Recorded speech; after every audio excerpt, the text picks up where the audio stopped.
બંગાળની ખાડીમાં બનેલા ડીપ ડિપ્રેશનને કારણે અત્યારે હાલ ગુજરાતમાં અતિ ભારે વરસાદ જોવા મળી રહ્યો છે। વાત કરવામાં આવે છોટાઉદેપુરની તો છોટાઉદેપુરમાં મધરાતથી જ ક્યાંક અતિ ભારે વરસાદ જોવા મળી રહ્યો છે। જનજીવન ખોરવાઈ ગયું છે। ઘણા બધા એવા રસ્તાઓ છે કે જે અત્યારે હાલ ધોવાઈ ગયા છે। એમાં પણ છોટાઉદેપુરમાં એક તરફ અત્યારે હાલ ક્યાંક લોકો વિકાસથી વંચિત છે, એવામાં આટલો ભારે વરસાદ પડવાને કારણે ત્યાં રોડ રસ્તાની જે સમસ્યા છે એમાં વધારો થઈ રહ્યો છે। એક રોડ છે એ આ વખતે ચોથા વર્ષે પણ વરસાદી પાણીને કારણે ધોવાઈ ગયો છે અને ત્યાં જે એક મહિલા છે કે જેને પ્રસૂતાની પીડા ઉપડી હતી અને બાદ આરોગ્ય કર્મીએ તેને 2 કિલોમીટર ચાલી લઈ જઈને દવાખાને લઈ જવામાં આવી હતી ને હવે આ સમગ્ર મામલે આપના નેતાઓ મેદાને આવ્યા છે। શું છે આખો આ મામલો તેની વાત કરીશું આજના વિડીયોમાં। નમસ્કાર, હું હંસિની અને તમે જોઈ રહ્યા છો નિર્ભય ન્યૂઝ। ગુજરાતમાં અત્યારે હાલ ઘણા બધા એવા જિલ્લાઓ છે કે જ્યાં અતિ ભારે વરસાદ પડી રહ્યો છે, એ પછી મધ્ય ગુજરાત હોય કે દક્ષિણ ગુજરાત હોય, પણ વાત કરવામાં આવે છોટાઉદેપુરના કવાંટની તો અત્યારે હાલ છેલ્લા ઘણા સમયથી જે ભારે વરસાદ ચાલી રહ્યો છે, ઘણા બધા લોકો એવા પણ છે કે જે લોકોના ઘરમાં પાણી ઘૂસી ગયા છે, તે લોકોનો ઊભો પાક ધોવાઈ ગયો છે। પણ અત્યારે હાલ જે આખી આ ઘટના સામે આવી છે કે કવાંટ તાલુકાનો રસ્તો ધોવાઈ જતા એક પ્રસૂતાને આરોગ્ય કર્મીઓ 2 કિલોમીટર ચાલતા લઈ જવા માટે મજબૂર બન્યા છે અને આ જ જગ્યાની મુલાકાત લેવા હવે આમ આદમી પાર્ટીના નેતા રાધિકા રાઠવા પહોંચ્યા છે। કવાંટ તાલુકાના મોટા સાંકળથી રામી ડેમ તરફ જવાના માર્ગમાં આવતો રસ્તો ફરી ચોથા વર્ષે પણ ધોવાયો છે। એટલે આની પહેલા પણ ક્યાંક આવી સમસ્યાઓ છેલ્લા ઘણા સમયથી અહીંયા જોવા મળતી હતી, પણ તંત્ર દ્વારા કોઈ જ પગલાં છે તે લેવામાં નથી આવ્યા।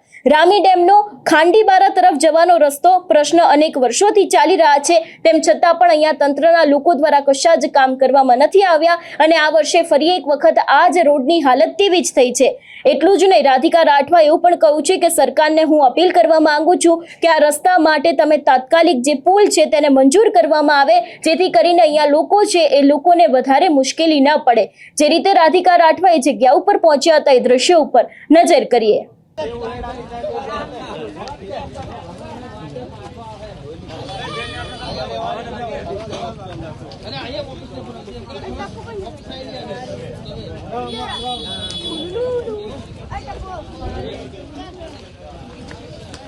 यहाँ की जंगे पुल थी।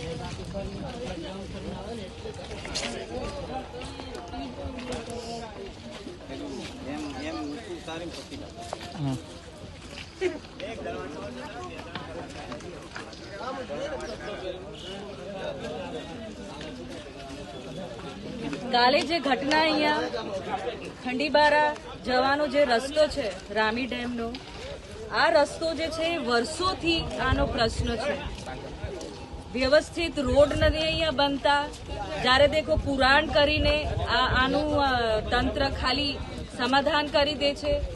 કાલે જેવી રીતે ઘટના થઈ, વાદળ ફાટ્યા, વરસાદ આટલી થઈ, પાછું આ રોડ જે રામી ડેમનું છે ધોવાઈ ગયું છે। હમણાં થોડા 1 કલાક પહેલા એક પ્રેગ્નન્ટ લેડી જે ડિલિવરી કરીને આવી એને ખોડામાં લઈને ગયા। તો હું સરકારને રિક્વેસ્ટ કરવા માંગુ છું કે તમે આ જે અવર જવરનું રોજનો રસ્તો છે એને તાત્કાલિક તમે એક પુલ મંજૂર કરો, ના કે કોઝવેલ કે ખાલી પુરાણ કરો। આ રામી ડેમ ઓવરફ્લો થઈ ગઈ છે, એનું આખું જે પાણી છે અહીંયાથી જ નીકળે છે, આ એની રામી ડેમની જ નદી છે। તો આ જોખમી છે। રાત એકદમથી કોઈ બાઢ આવી અને રાતે કોઈ વહી ગયું તો એનો જવાબદાર કોણ રહેશે?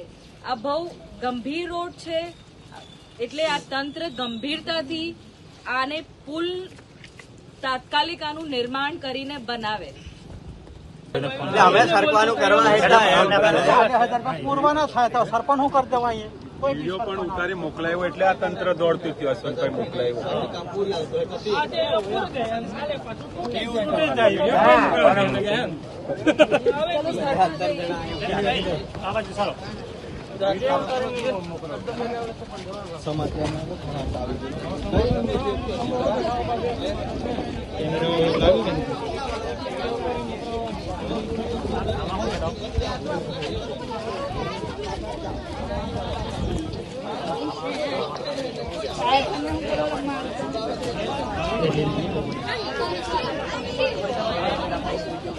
ચાલો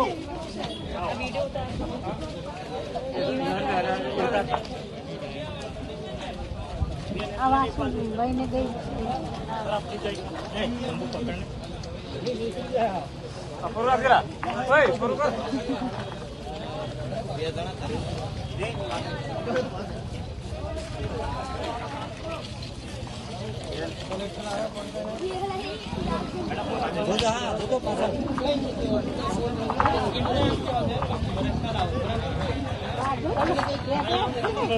ખાવાના પણ આવજો અમારે